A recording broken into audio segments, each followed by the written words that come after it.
Psalm 18.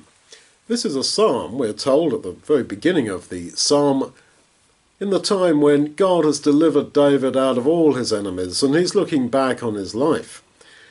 And he sinned.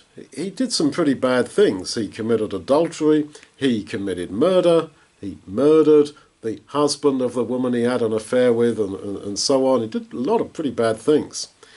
But he says at this point, looking back on his life, I did not put away his laws from before me. I was blameless with him, and therefore Yahweh has rewarded me according to my righteousness.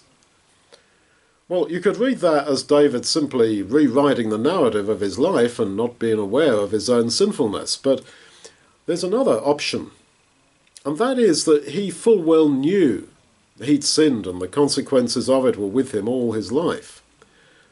But he really believed what God told him, that he was forgiven and that he was justified, he was counted righteous.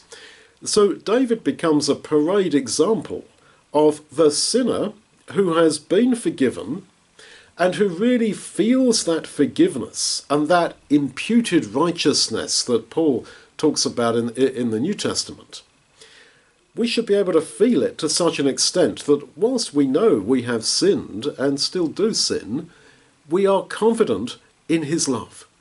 Because to count someone as righteous, as perfect and wonderful, etc., when they're not, that is an outcome of love. If you love somebody, you're not blind. Love is not blind. You see their weakness, but you see them in another way. And this is how God deals with us.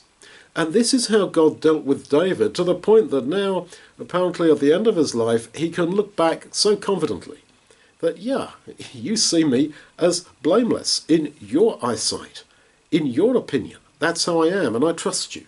I trust your feelings that you express to me. I trust what you're saying.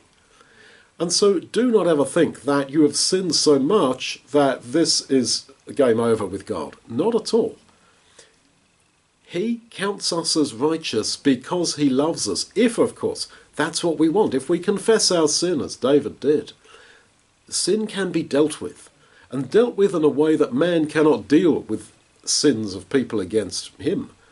God totally forgives, and not only totally forgives, but counts righteous. That's what man cannot do.